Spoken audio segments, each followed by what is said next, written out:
resentment is there's a bunch of people out there that have these lives that are deeply unsatisfying, because I think somehow or another, through momentum and just through just things falling into place the way they are, and people trying to fit their lives around the way these pieces have fallen into place, there are so many people that are working all day long doing something that is deeply unsatisfying and almost painful to them. Yes. If you make furniture for a living, and you feel a great satisfaction out of that, and you sell that furniture, look, man, making furniture feels good. If you can do that, you could cut those corners perfectly and sand everything down nice and stain it, and then it's done, and you get the satisfaction, and you sell it to someone, and that pays your bills. That is infinitely more satisfying than being stuck in some fucking cubicle working for someone that you don't want to work for, having to have these stupid fucking office meetings, talking to people in human resources, sitting down with your supervisor where they evaluate your job performance, and you're not really, you really need to be enthusiastic about this company. This company is your future. This kind of like, you're like, fuck, kill me now. There's a lot of people out there that would way rather do something else, and I hope they understand that they can. Everybody's got these stupid barriers they put in their own head. You got to resist those goddamn things, because they don't do you any good, and they certainly define the potential for your future in a negative way that's not self-serving, and it's not even real. You put this artificial ceiling on the potential for what you're doing. If you hit a wall, okay, that just means you need to regroup and rethink. It doesn't mean that wall's there, especially when it comes to something like social media or like a podcast, something where you like it less, fix that. Figure out a way to do it. You can do that. And this idea that there's no way to get past the starting block today is just ludicrous. It's crazy. And it's just this poor thinking. And people that are trapped in bad situations, one of the problems is you feel like this is your future. You feel like you're fucked and you can't get out of that. There's no hope. There's no light at the end of the tunnel. There's no rainbow. And if you feel like that, that alone can be incredibly defining and limiting. But if you look at yourself objectively and say, okay, I kind of am fucked here. I'm in credit card debt. I'm working in a shitty job. I don't like what I'm doing, but I have some ideas. I need to feed those fucking ideas. I need to feed them and water them, and I need to set aside a certain amount of time every day to just try to make those things happen. You can do that.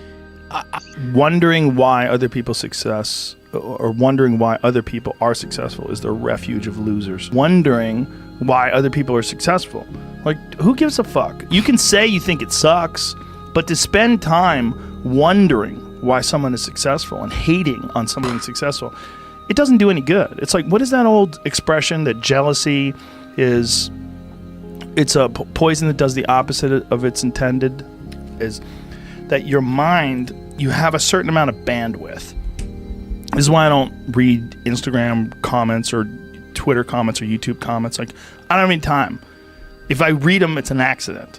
But to seek them out, like, you have bandwidth. I don't spend time wondering why I hate things or hating on someone or being jealous. You have, let's call it units. You have 100 units of bandwidth in your mind. So that means there's 100 units that you can spend on things you care about, or you could let your mind be occupied by some stupid fucking Twitter feud that you're in with some idiot that you don't even know, and you could spend 30% of your Twitter bandwidth or your mind bandwidth on this, and then you only have 70% for the things you love.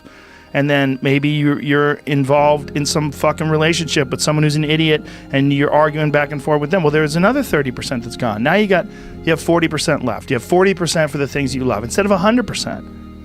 But if you only concentrate on the things you care about that mean something to you, and I think that there's a lot of people out there that think somehow or another you're going to get to some place where you're living in silk sheets and you're getting your toes done while someone's dropping grapes into your mouth. I don't want that. I've never wanted that. That guy's not going to be happy. He's going to be bored. An hour into the grapes, you're going to get those fucking grapes away from me. Stop painting my toes. What am I doing in this bed? I got to do something. I'm not stimulated. The human organism, the animal that we are, needs constant stimulation because it evolved trying to find food and escape enemies. and find shelter, escape nature, escape the elements, try to survive. And this is the great joy that you have in taking care of your children, that you can protect your children from the elements and the enemies and feed them. And it's also the great sadness that you see in losers. When I see a loser, I see some guy who's 43 years old, lives in his parents' basement, and he fucking hates the world. I'm like, that was a baby. Man, this is a baby that somebody just gave shitty nutrients to, whether it's nutrients in the forms of food or in the form of thoughts and ideas and examples, and this kid developed these horrible self-defeating patterns of behavior that have led them to this point where they're this middle-aged person with no future and no idea of how to get out of this rut, and probably never will escape it, and might just wind up sucking on a gun. You know, I mean, this is the world that we live in today. And I think part of that world is because we have been fed this line of horseshit that you're supposed to seek comfort. And I don't think you are. I think you're supposed to seek lessons, and you're supposed to seek difficult tasks and accomplishments. And through those things, and through doing things that are hard to do, even if it's just a fucking 90-minute hot yoga class. I do a 90-minute yoga class, man. Those last 20 minutes, I do not want to be there, man. And I definitely don't want to give 100%. And I can cheat.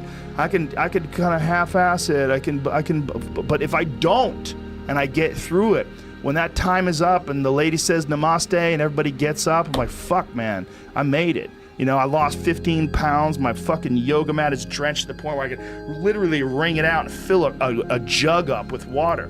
But through that struggle, I will now have a better day, and I better fucking do it again tomorrow or do something else, because if I just think, well, tomorrow I'm just going to coast and eat Twinkies and watch TV.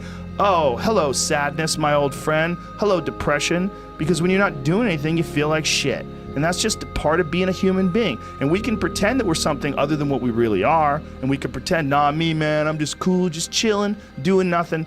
Bullshit. You're a fucking human. You're a human being. You evolved from the fucking hundreds of thousands of years of hunters and gatherers and people that were struggling.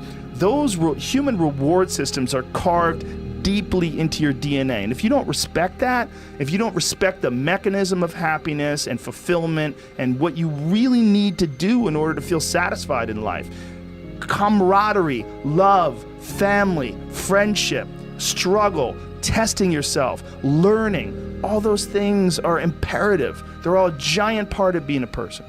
Concentrating on people that suck or being jealous about people that are doing well does me zero good. But instead, if someone does well, I can be inspired and I can get fired up by it. I mean, I figured this out in my early 20s.